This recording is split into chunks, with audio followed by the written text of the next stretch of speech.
죄송합니다. 오늘 백승주 회장님께서 아주 좋은 이런 기회를 주신 것 같습니다. 그런데 와서 보니까 지금 안호영 대사님께서 발제를 하신 내용들이 워낙 그 모든 것을 다 이렇게 커버를 하시고 그래가지고 사실은 제가 특별히 더 드릴 말씀이 없습니다.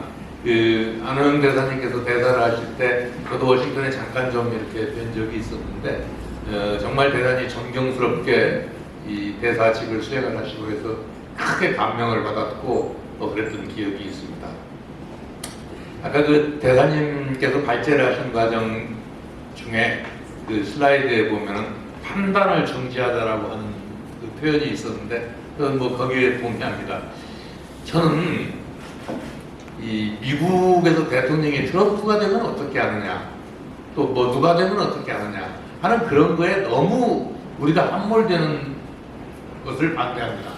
예, 그거에 우리가 종속돼 버리면은 그 다음에 우리가 할 수 있는 일이 대단히 제한이 된다고 생각을 해요. 그래서 저는 이제 방금 백승주 회장님께서 말씀하신 대로 이제 군대 생활을 한 40여 년 하고 이렇게 하면서 저의 관심은 사실은 지금도 우리나라의 안보에 관심이 있는 것이고 특히 저는 우리나라의 안보를 잘하기 위해서 한미 동맹 관계를 잘 갖는 것이 대단히 중요하다고 생각하는 사람입니다.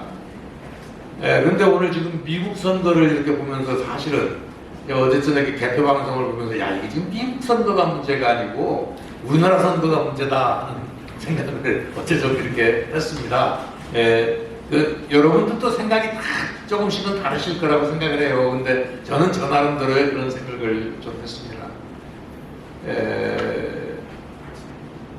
안보 문제는 여야가 없다는 말을 흔히 하는데 여당이든 야당이든 이 한미 동맹을 주축으로 한 우리나라의 안보 이것을 튼튼히 하자는 것에 대해서 잘 인식을 하고 동의를 하고 한미 동맹의 가치와 중요성에 대해서 우리나라의 지도자들이 여당의 지도자가 됐건 야당의 지도자가 됐건 그런 인식을 갖는 것이 대단히 중요하다고 생각을 합니다.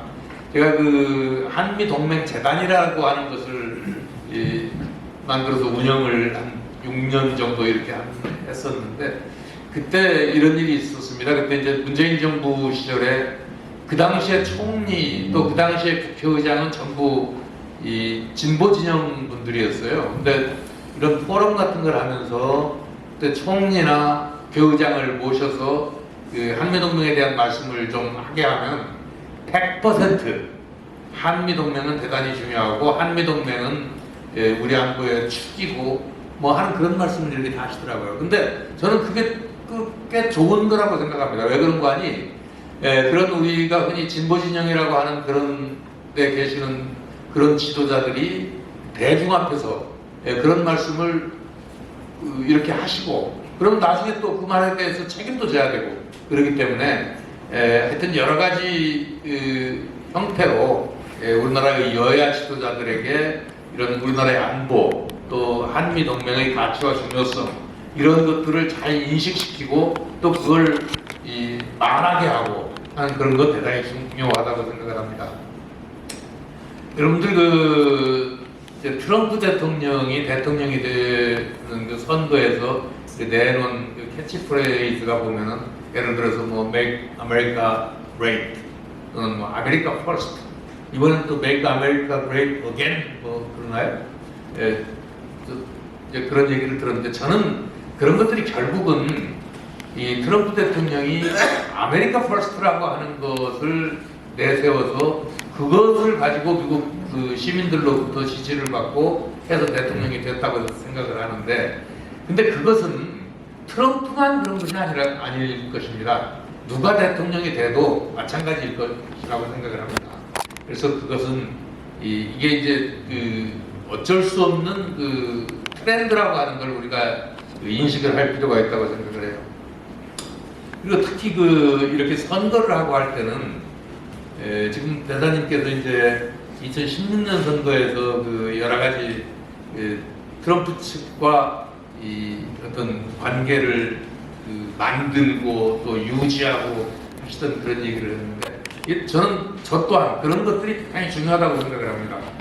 그 당시에 우리 그 안호영 대사님께서 그렇게 고군분투를 하시면서 그런 인연들을 만들어 가시고 했는데 사실은 이게 더 했어야 된다고 생각을 해요. 저는 더 했어야 된다고. 근데 이 미국 또한 뭐 현재의 정부가 민주당 정부이니까 민주당 쪽 인사들을 접촉하고 하는 것은 그건 뭐 정부에서도 할 수 있고 여러 가지로 할 수 있는데 야당 측 그 인사들을 접촉하고 하는 건 그렇게 쉽지는 않다고 생각을 합니다. 그래서 그러한 것들은 물론 대사님들도 하시지만 여러 가지 또 그런 그 좋은 인연을 가지고 있는 분들이 많이 있을 거라고요.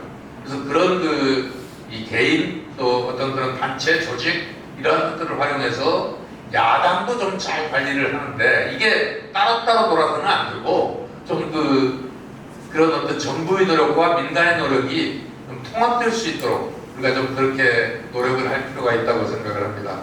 그래서 역시 뭐 미국이나 한국이나 물론 어떤 일을 하는 게 시스템에 의해서 일을 하게 되는 거지만 또 그 시스템을 구성하고 있는 것은 다 또 인간 개인들이란 말이에요. 사람이란 말이에요. 그래서 그런 사람들 관리를 잘 좀 하고 지금부터 그 양쪽을 누가 될지 모르니까 양쪽을 좀 잘 관리하는 그런 노력이 필요하다고 생각합니다. 트럼프가 대통령이 되면 뭐 이럴 것이다 저럴 것이다 그 말들이 많은데 미국도 물론 대통령에 의해서 큰 영향을 받긴 하죠. 그러나 대통령이 정말 모든 걸 지 맘대로 하는 것이냐? 저는 또 그건 아니라고 생각을 합니다. 미국 역사를 이렇게 쭉 보면은 이런 대통령도 있었고 저런 대통령도 있었고 읽어본 적이 있었는데 그 논문에 그 사람이 그렇게 주장을 하더라고요. 그 사람의 얘기입니다.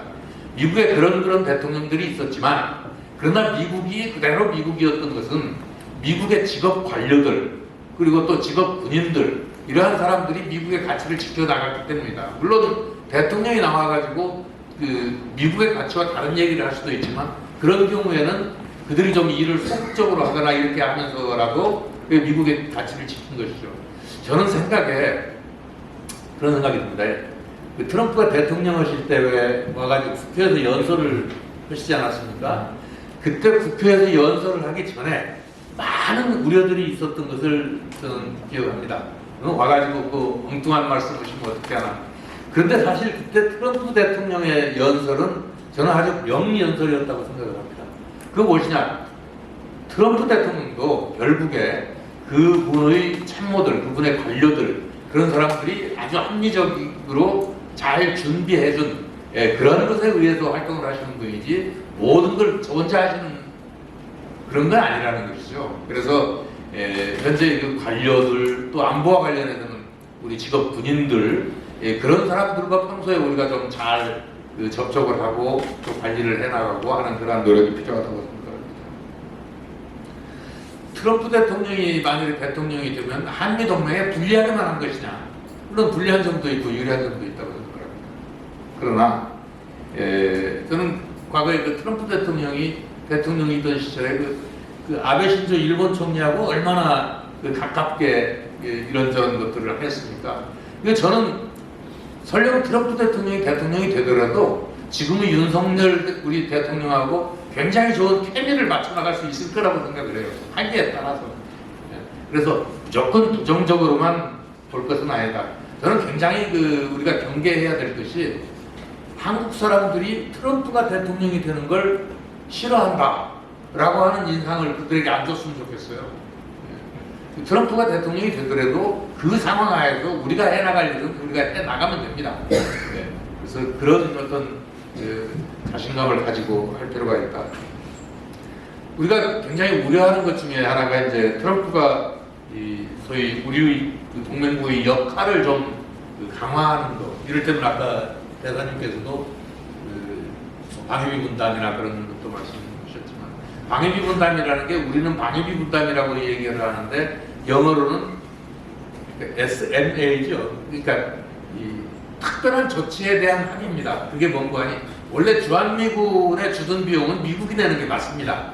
원래 합의가 미국이 내는 게 맞는데 근데 그거를 합의할 때는 우리가 너무 못 살았을 때고 근데 우리가 조금 살게 되니까 그러면 우리도 조금 그 부분을 분담해 주겠다 해가지고 특별한 조치, 스페셜 메저를 한 겁니다.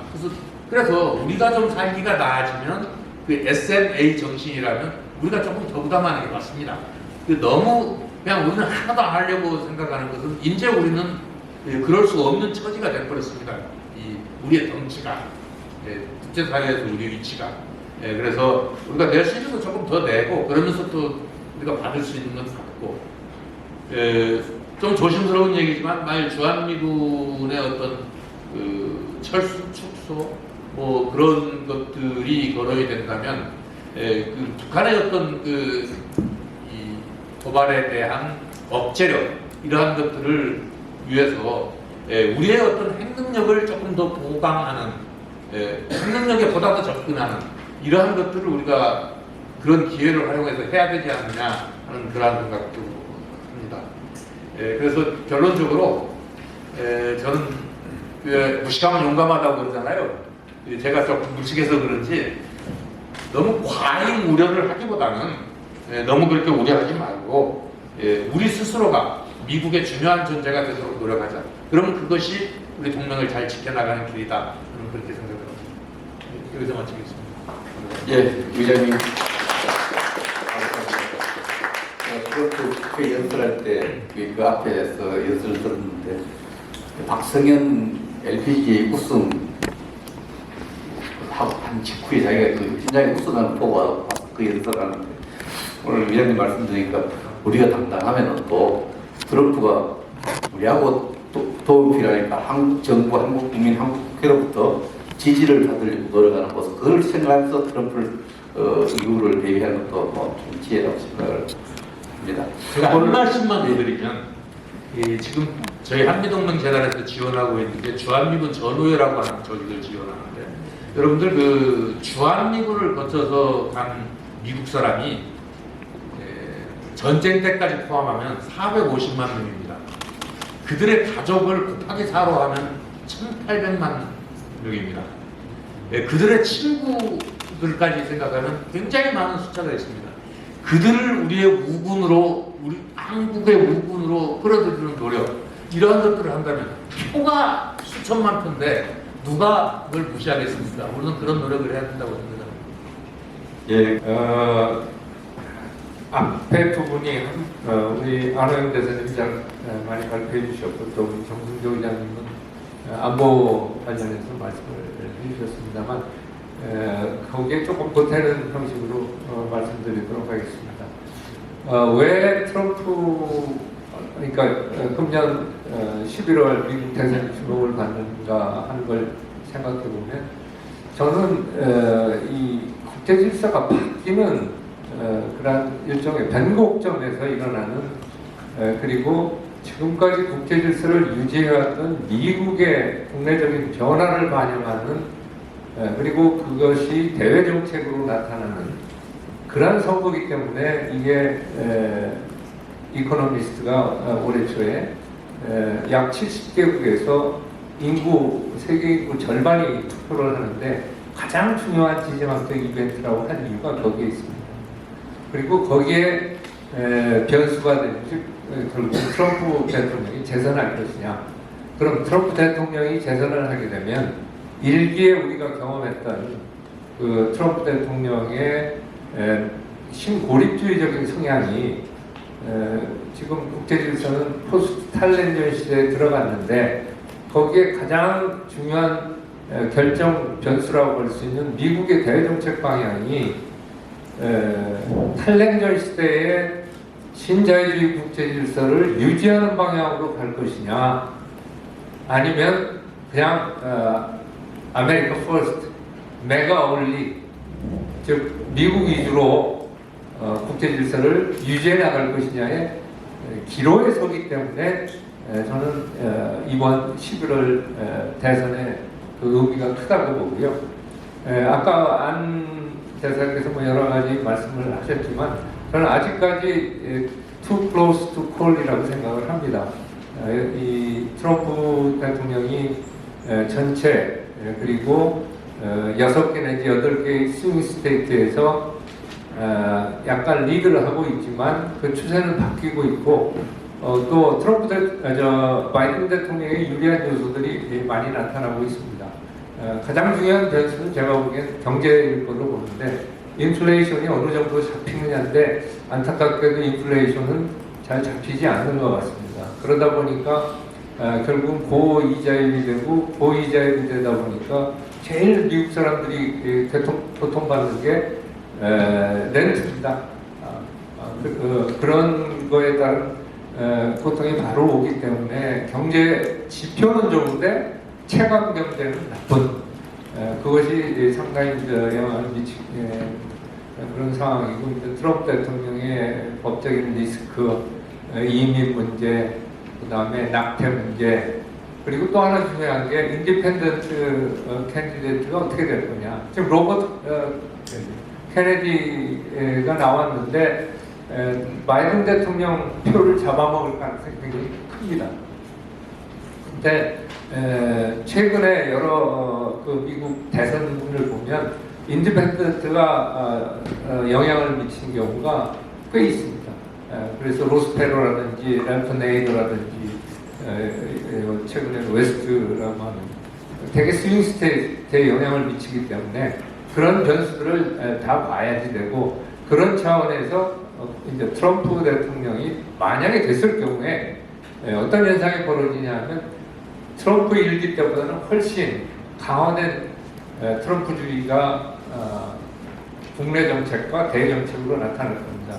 그래서 어느 학자가 Foreign Affairs에 쓴 걸 보면 트럼프 버전 1.0 원 스테로이드라고 강화 스테로이드를 넣었다는 거죠. 그건 왜 그러냐? 정책 면에서도 일기 때는 준비가 안 돼 있었어요. 트럼프 본인도 될지 확실히 모르고 준비가 안 돼 있었는데 2기 때는 4년 동안 준비했습니다. 그래서 어젠다 47이라든지 프로젝트 2025라든지 이런 식으로 해서 상당히 정책이 정제가 되어 있고 그거를 수행할 행정부를 다 갈아치우겠다는 거죠. 로얄리스트로. 그렇기 때문에 훨씬 더 트럼프주의가 강화되는 그런 방향으로 트럼프 정책이 나올 거기 때문에 그런 면에서 본다면 굉장히 트럼프주의의 특징 가운데 하나가 언프레딕티블하다는 겁니다. 굉장히 감정적이고 이모셔널하고 트럼프 대통령의 그 성격 분석을 해보면 굉장히 그 감정적이고 주의가 산만하고 이런 것들이 정책에도 많이 반영이 될 수 있다는 거죠. 물론 미국 사회가 다문적인 사회이기 때문에 트럼프 대통령이 모든 걸 다 하는 건 아니죠. 그렇지만은 다른 역대 어느 대통령보다도 그런 성향이 강하기 때문에 그것이 상당히 미국의 대정책에 영향을 미치고 그 대정책에 영향을 미치는 가운데 크게 미국은 세 가지 전략 지역이 있습니다. 전통적인 유럽이 있고 에너지 분야에서 중요한 중동이 있고 그리고 최근에 이제 경제적으로 미국한테 가장 안보적으로 중요한 동아시아가 있죠. 그래서 지금 바이든 대통령만 하더라도 유럽에서는 가급적이면 나토를 중심으로 해서 유럽의 책임을 넘기고 중동은 빠지고 동아시아는 강화하는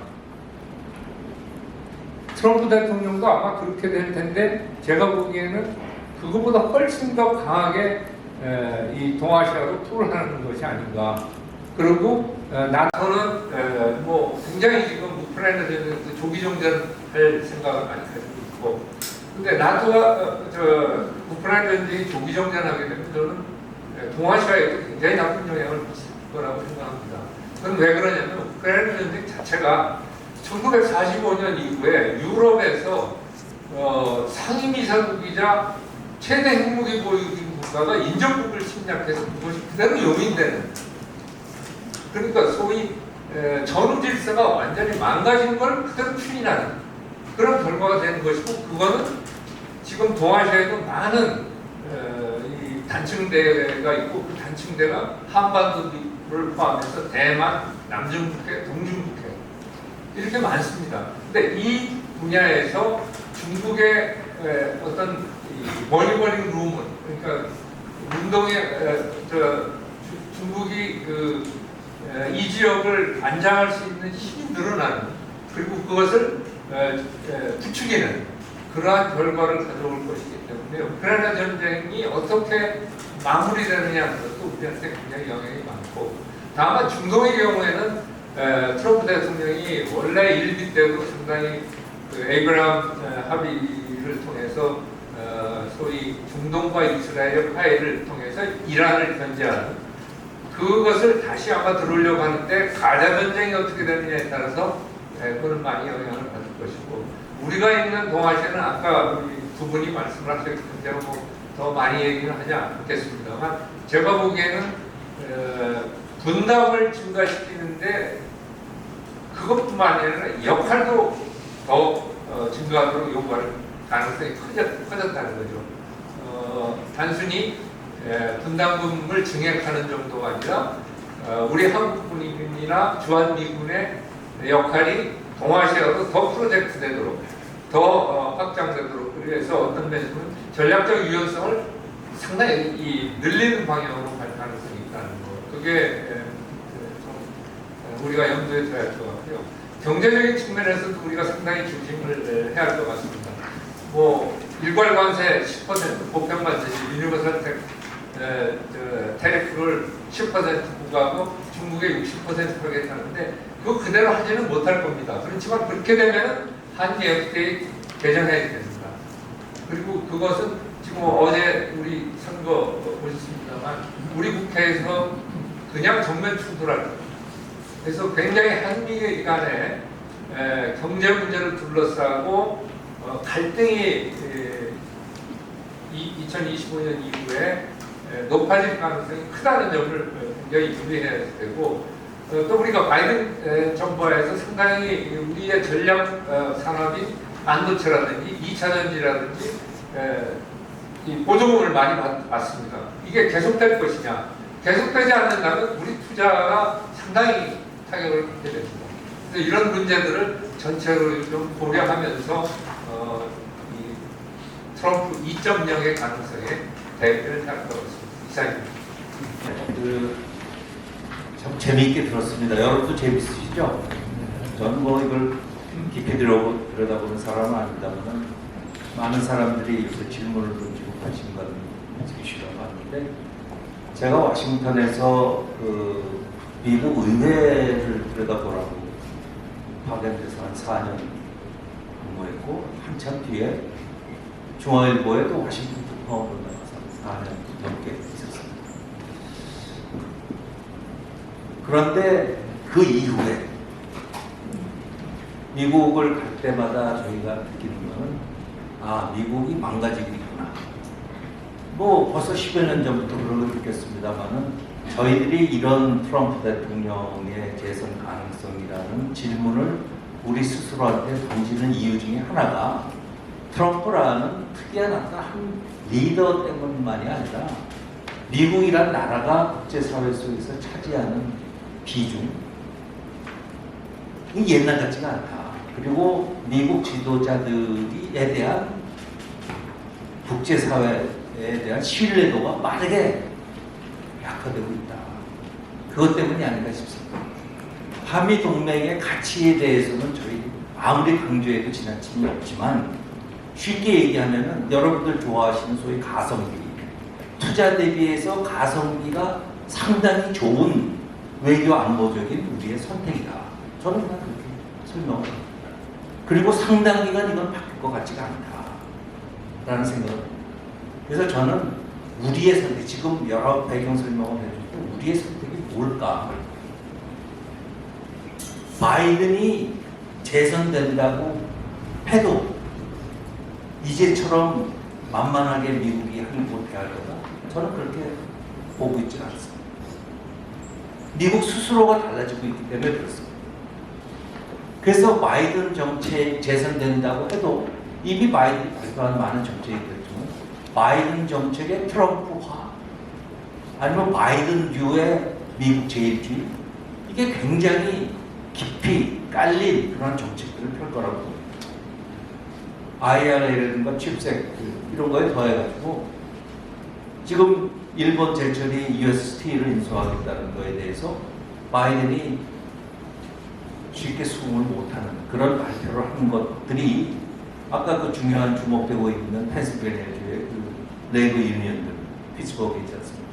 그런 걸 눈치를 안 볼 수가 없다.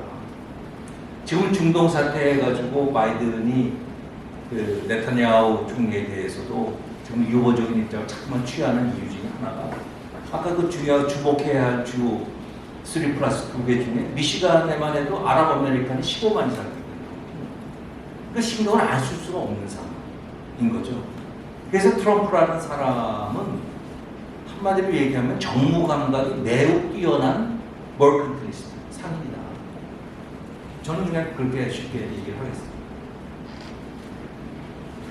우리의 미래와 관계되는 우리의 선택에 관해서는 북한 핵 문제에 대해서 구체적인 얘기는 할 필요가 없겠습니다.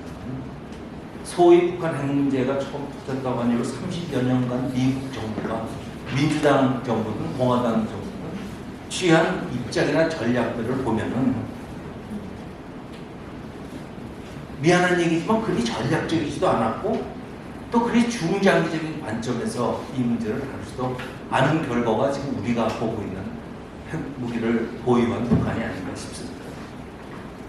그 얘기를 하는 이유는 지금 앞서서 잠시 우리 신 대사님 말씀하셨듯이 우리들한테 가장 큰 영향을 선택을 강요할 부분이 바이든의 재선이 되든 트럼프의 이기가 되든 미국의 중국 정책입니다. 대중국 정책이 어떻게 펼쳐지겠느냐라는데 트럼프가 일기에 들어서기 전까지만 해도 미국 행정부의 대중 정책이나 지식인들이나 언론이 다루는 중국 정책이라는 게 갈팡질팡했어요. 트럼프 이후에 이제는 더 이상 중국을 그냥 볼 수가 없다는 압박 정책으로 들었습니다만 미국 정부의 공화든 민주가 되든 대중국 정책이 한국에게 선택을 강요할 가능성이 갈수록 굉장히 강해질 가능성이 높다. 물론 대만까지 사태까지 우리가 염두에 두진 않은데요. 다만 제가 보는 견해는 80년대 초에 일본에 대해서 미국이 강했던 그런 트레이드 프레셔라는 게 압박이라는 게 그때는 통했지만 이제는 중국한테는 통할 수가 없다. 그 당시에 일본이 차지하던 전 세계 경제 속에서 규모와 지금 중국이 차지하는 규모가 다르기 때문에 미국의 대중국 압박이라는 것이 그렇게 작동할 가능성이 높지 않다. 그런 만큼 우리에 대한 미국의 압력이 상당히 우리한테 강해질 것이라는 말씀을 드리고요. 우리의 선택하고 관련해서 북한이라는 변수는 늘 대입해서 우리들이 미국의 정책을 봐야 된다니까. 또 무엇보다도 트럼프의 재집권이라는 생각을 할 때는 그거는 우리한테 유불리를 떠나서 쇼크로 다가올 것만은 분명하다. 그렇기 때문에 그 쇼크라는 상황에 있어서 우리가 할 수 있는 일은 우리가 그동안에 진지하게 심각하게 생각하지 않았던 소위 unthinkable 했던 일들을 하나둘씩 꺼내가지고 심각하게 고민해봐야 된다. 라는 말씀만 그냥 막연하게 드리겠습니다. 뭐 독재적인 방역이라든가 이런 얘기들은 다 제가 자세히 썼습니다만은 다만 현 한국 정부에서 남북 간의 대화의 가능성이 얼마나 되는지 잘 모릅니다만은 어떠한 상황에서도 남북한 간의 대화의 창구는 열려 있는 것이 정상적이고 당연하다. 어제 와싱턴에 있었던 미일 정상회담에서도 그 얘기가 나오지 않았습니다. 그리고 원론적으로 바이든 대통령은 한국 정부와의 긴밀한 협의를 거친다는 전제를 붙였습니다만 미일 간의 고위급 회담이라는 것에서 반대하지 않는다는 입장을 밝혔습니다. 그것이 별거 아닌 것 같지만 우리한테는 또 하나의 자극으로 쇼크로 다가올 가능성이 있습니다. 다만 어제 선거 결과에서도 보셨지만 한미 간의 동맹, 한국과 중국 간의 관계, 배경 관계에 있어의 미국 어떤 정부들 간의 한국에 강요할 선택 이러한 문제에 있어서 절대 다수를 차지하는 민주당이 어떤 입장을 국회 안에서 취할까 걱정스럽기도 하고 사실 의문입니다. 다만 지금 아까 안 대사님께서 참 좋은 말씀을 하셨습니다. 와싱턴에서 저희들이 할 수 있는 여러 가지 일 중에 하나는 뭐 바이든이 계속되든 트럼프가 들어오든 간에 저희들이 생각하지 않았던 다양한 시나리오를 상정을 한 우리의 대응 전략을 마련하는 것은 당연히 해야 되고, 플러스 우리들이 동원할 수 있는 인적인 네트워크가 뭔가에 대한 아주 체계적인 분석과 그게 있어야 됩니다. 근데 정말 과거와 달랐던 80년대 중반 한미 정상마찰 때와 다른 점은 뭐냐면, 이제는 한국의 대기업들이 미국에 엄청난 투자를 해서 진출돼 있고, 미국의 도시, 주 관련해서 미국의 많은 정치인과의 우리 대기업들이 긴밀한 네트워크를 갖고 있습니다. 또 그 이외에도 다만 국회의원 말씀하셨습니다만, 제가 국회에 있을 때 우리 전체 의원들과의 회의에서 하나 제안을 하는 게 있습니다.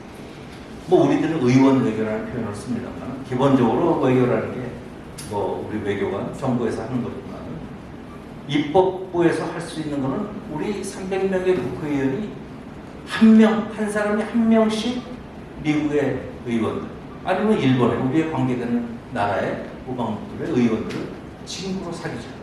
535명, 한 사람이 하나씩. 만약 그 사업을 관리할 수 있다면 그것이 알게 모르게 우리 교육에 큰 영향을 미칠 것이다라는 말씀을 드립니다. 그래서 저희들이 할 수 있는 전략, 다양한 시나리오에 상대되는 전략, 우리가 가동할 수 있는 것이, 우리들이 체계적으로 정리를 하지 않고 활용을 안 해서 그렇지 쌓여있는 에셋, 자산이 굉장히 많다.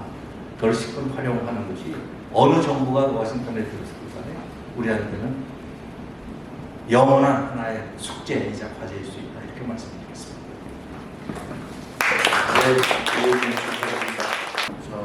백 회장님 주문하신 거에 대해서 제가 뭐 전문 지식이 별로 없어서 별 말씀이 없고, 또 앞서 네 분께서 여러분이 다 중요한 말씀을 많이 주셨지만, 제가 짧은 시간에 한두 가지 좀 말씀드리자면, 아까 정성도 회장님이 너무 걱정하지 말라고 그러셨는데, 제가 참 걱정이 돼서 좀 걱정되는 부분 앞으로 좀 이야기를 해야 될 것 같아요.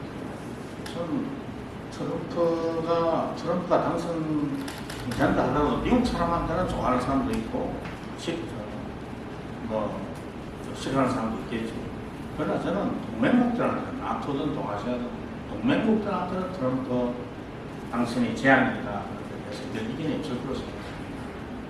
미국 사람들한테는 뭐 우선 트럼프가 세금 낮춰주겠다 그러면 세금 덜 내라는데 뭐 싫어하는 사람 별로 없을 거고, 그리고 이민, 뭐 이런 낙태, 이런 게 중요한, 좌우를 가르는 중요한 이슈인데, 그게 대해서는 다 트럼프의 개인 어떤 그 노선이 자기한테 맞는 사람도 있고 안 맞는 사람도 있고, 동맹국한테는 제가 보면 이거는 뭐 좋은 것보다는 나쁜 것이 압도적으로 많다는 그런 생각을 하고 있는데, 우선 제일 우리가 아까 아는 사람들이 얘기했다시피 뭐냐면 예측 불가한 것은 그 사람이 좀 어느 쪽으로 튈지 알 수가 없잖아요, 미리. 그리고 또 아까 정 의장님이 그래도 관료 조직이 있고 이 전문 관료들이 있고 하니까 트럼프 혼자 다 하는 게 아니다 이렇게 말씀하셨는데 맞는 말씀이죠. 그런데 어느 대통령보다도, 역시 미국의 어느 대통령보다도 이게 관료 조직이나 시스템 이런 것보다, 참모의 역할보다도 자기 개인의 고정관념, 편견, 그 순간적인 충동, 공병심, 이런 게 이 정책을 좌우하는 대통령이라고. 우리 기억 속에는 우리 알고 있는 미국 역사 속에는 트럼프만큼 이 좀 괴짜 대통령이 없지 않았나. 뭐 예를 들자면 미국 정상회담 하자 그러는데 우리 특사 가지고 이야기하는데 검토도 안 해보고 부산에서 그냥 오케이 해가지고 바로 발표하게 만든다. 이런 중요한 일이라면 말이죠. 근데 아무튼 참모들 모아놓고 몇 차례 토론을 하고 결정해야 되는데 그 자리에서 오케이 딱 해가지고 바로 그냥 나가서 발표하는 거예요. 이것도 참 희한한 일이고, 그 다음에 김정은이가 한미연합 훈련 좀 중단해줄 수 없나 그러니까 돈 앞으로 잘 됐다 해가지고, 그 정도 되면 말이죠. 국방장관이든지 국가안보부 장관이든지 누가 한 사람, 야, 이거 김정은이가 이거 하자는데 괜찮냐? 한번 좀 물어볼 만한데 국방장관도 모르고 한미 연합사령관도 모르고 대한민국 정부도 모르는 사이에 그 자리에서 오케이 그런다. 이런 나는 이 예측 불가능성 이게 나는 그냥 정 의장님 말씀대로 그냥 저는 걱정하고 있기에는 좀 이게 너무 불안해서 이게 되풀이 되면 어떻게 되나 싶고 그 다음에 무엇보다도 저는 제일 걱정되는 게 이게 트럼프의 독특한 동맹에 대한 인식입니다. 동맹이 왜 중요한지 우선 그걸 모르고 동맹은 오로지 그냥 미국의 미군 주둔의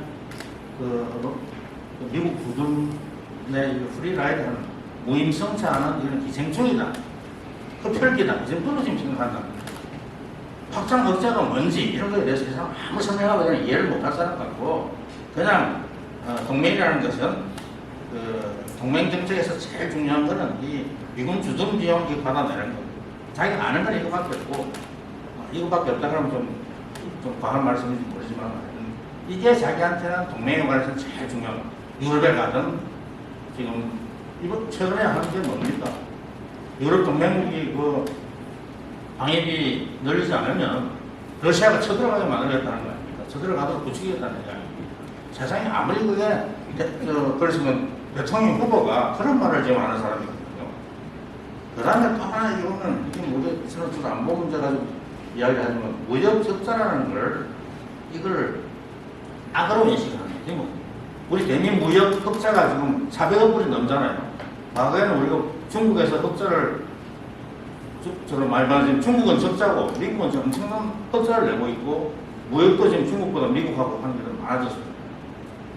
과거에 우리가 미국, 일본 합쳐도 중국하고 무역하는 액수가 안 되는데 지금은 미국이 중국보다 더 커진 우리의 무역 파트너인데 이 사람은 회사 경영하듯이 이 무역 적자는 그냥 회사에서 적자 보는 것처럼 이렇게 생각하고 이건 무조건 또 무슨 압박을 하더라도 미국 물건도 사게 만들어야 된다 이런 생각을 가지고 있는 게 굉장히 위험한데 결국 앞으로 제기될 구체적인 문제라는 건 방위비 분담 확대 압력인데 이게 지난번에도 1기 때도 50억 불 내라고 아까 한 이야기를 한 대사님 말씀하셨지만 이게 50억 불이라는 게 우리 안보 가치로 따지면 말이야 50억 불 내고 말지 이렇게 생각하기 쉬운데 이건 우리 안보하는 사람들 하는 이야기고 우리 국민들 수준이나 우리 일각에서는 방위비 분담 더 내는 거 이게 나라 파는 능력으로 생각하는 사람들이 있거든요. 이 방위비 분담에 줄이는 걸 항일 독립투쟁하듯이 이렇게 지금 안 하면 그 담당하는 사람 다 모가집니다. 아무리 협상을 잘해도 방위비 협상하는 사람은 나중에 결국 대부분 다 처벌받고 그 사람이 신세 망치는 경우가 많은데 이게 다른 우리 뭐 복지 예산 이런 걸 트럼프 달라는 거 10배로 더 늘리더라도 아무 문제가 안 됩니다. 그러나 딴 돈은 안 늘려도 괜찮은데 방위비 늘리는 건 매번 것 같아요. 근데 이게 정치적으로 나중에 선거에서 포위를 이런 결정을 누가 할 수 있냐 제대로. 그래서 이게 나는 그냥 간단한 문제가 아닌 것 같고 그 다음에 중앙미군 철수라는 것도 이게 뭐 국방장관하고 인원 안 하고 중앙미군 철수 결정을 내릴 수가 있고 대통령이 아까 그 미국 국방수권법에 뭐 28,500명 이하 줄이는 데는 이 예산 쓰지 마라 해놔도 지금 우리 중앙미군이 로테이션 하는데 로테이션 나가는 건 어차피 나가는 거 들어오는 예산을 안 쓰면 되는 거거든요. 그러니까 이게 아무리 의회에서 법을 만들어 놔도 대통령이 마음대로 이걸 줄이는 걸 막을 수 있는 장치는 없습니다. 중앙미군 철수하는 막을 장치가. 그 수권법과 그거 믿을 수가 없습니다. 제가 알기로는. 그런데 그런 거에 대해서 우리는 좀 대비를 하고 이걸 어떤 원리로 이걸 설득할 것이냐. 아까 여러 가지 아이디어가 우리 미 국회의원들, 국회가 그래도 트럼프보다는 더 한미 동맹을 생각하는 사람들이 많고 국회의원 상대로 해서 로비도 해야 되고 그리고 대통령 앞으로 주변에서 어드바이저가 참모들을 미리 다 해야 되는 것이 있고 싱크탱크들에다 통해가지고 우리 저 입장을 잘 미국 조야에다가 설명이 하는 것도 중요하고 그런 게 있지만은 저는 또 김정은과 정상회담 하는 거 이것도 뭐 볼턴 말을 다 믿을 수는 없지만 볼턴 이야기는 트럼프가 이거 할 가능성이 많다는 얘기 보고 있는 거 아닙니까?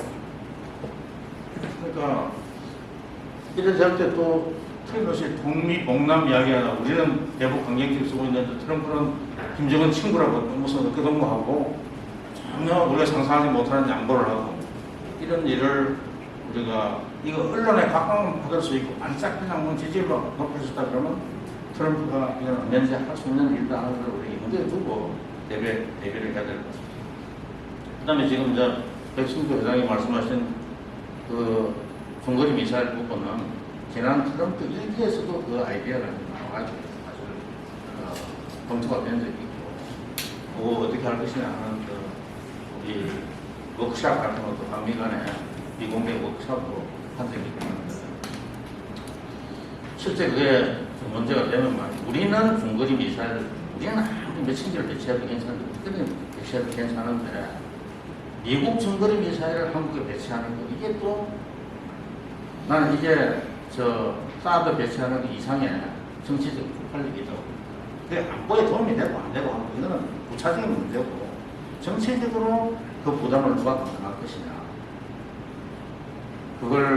그것도 다 아마 지난번에 사드 때문에 사드의 트라우마에 시달린 사람들한테는 이거 웬만하면 일본에 배치하든지 구함에 배치하든지 필리핀에 가서 하든지 하지 그냥 꼭 이거 한국 땅에 와서 해야 되느냐 안 하려고 아마 애를 쓸 것 같고 그 대신에 우리는 우리 중거리 미사일 지금 얼마든지 만들 수가 있으니까 당신들 미국 중거리 미사일 배치 안 하는 대신 우리도 중거리 미사일 열심히 만들어서 배치할 테니까 여기는 하지 마라. 그 미사일 없는 일본이나 딴 데 가서 좀 알아보라. 이렇게 우리가 뭐 사실 결과적으로 피하는 방법밖에 없지. 그 안보 논리 가지고 이거는 저는 미국하고 이걸 논의하고 하는 거는 정치적으로 상당히 불가능에 가깝다는 생각이 듭니다. 너무 정 의장님이 폭행하지 말라고 하신데도 불구하고 저는 폭행되는 게 아니구나. 좀 죄송합니다.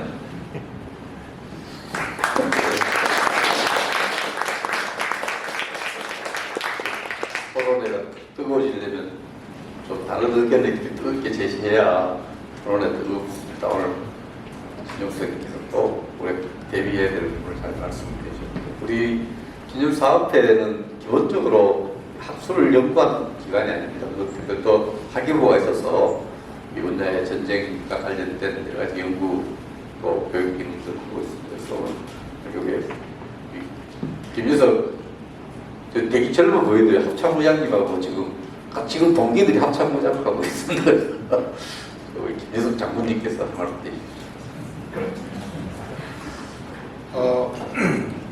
계획된 시간보다 좀 한 30분 이상 지나서 사실은 가시방석에 앉아있는 것 같습니다. 통상 세미나나 토론회 할 때 맨 마지막에는 말할 기회가 거의 없는 것이 현실인 것 같아요. 그래서 저는 좀 구체적으로 아리안글로 자세하게 작성을 해서 첨부를 했으니까 나중에 보시면 될 것 같고 제가 주로 이제 다루고자 했던 것은 안보 분야 중에서 군사 측면에서 이렇게 접근하는 쪽으로 한정을 두었어요. 제가 뭐 외교나 경제, 기타 다양한 분야들을 접할 수는 없기 때문에 군사 쪽에 한정을 두어서 접근해서 북핵 문제라든가 주한미군 역할 변화 문제, 방위비 분담금 문제 이런 것들을 진단 측면에서 이렇게 놓고 거기에 대해서 이제 그 일종의 좀 대안 이런 것들을 좀 제시를 하려고 했는데 시간이 없어가지고 다 생략을 하겠습니다.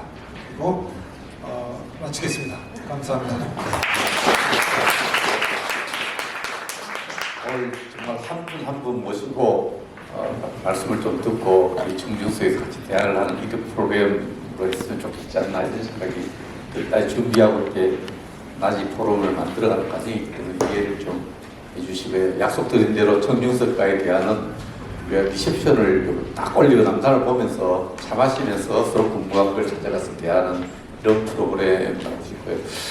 잠시 광고 말씀드리면 우리가 영상 특강이라는 걸 우리가 하고 있습니다.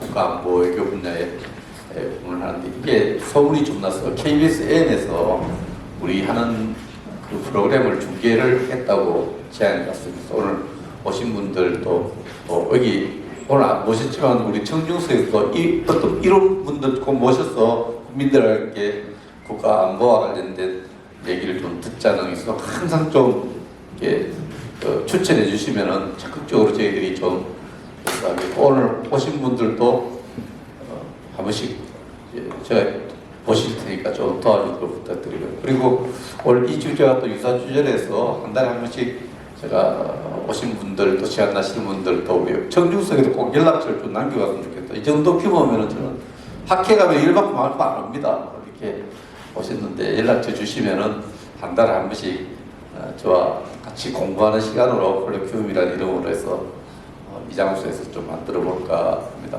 여러분 아무도 안 오면 행사가 진행될 수 없고요. 그러면서 우리 전쟁기념 사업회법을 제가 몇 번 검토를 했어요.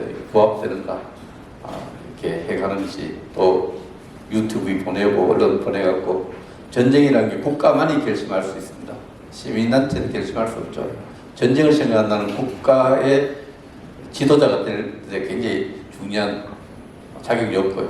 그런 측면에서 그와 관련된 주제로 여러분 추천 주제도 좋고 해서 한 달에 한 번씩 이렇게 공부하는 모임을 끌고 가려고 합니다. 오늘 우리 리셉션 준비되어 있죠? 예, 거기서 뵙고 싶은 분들 가서 연예인도 사진 찍는 거 좋아하지만 학자하고 우리 국가 고위직도 사진 찍는 거 좋아합니다. 지성가를 보지 않습니까? 사진도 좀 찍고 명함도 교환하고 평소에 궁금하신 거 이메일 보내면 다 좋아합니다. 문자 보내면 좋아합니다. 그래서 의견들도 묻고 공부를 계속하는 플랫폼이 되었으면 좋겠습니다. 오늘 따로 답변 드릴 시간 안 드리겠습니다. 이게 또 다른 약속을 또 우리 오신 스님도 계실 것 같고 해서 있을 것 같고 해서 여기서 마치고 리셉션을 한 20분 정도 파티 준비하고 파티 좀 하고 오늘 행사를 마치도록 했으면 좋겠습니다. 정말 감사합니다.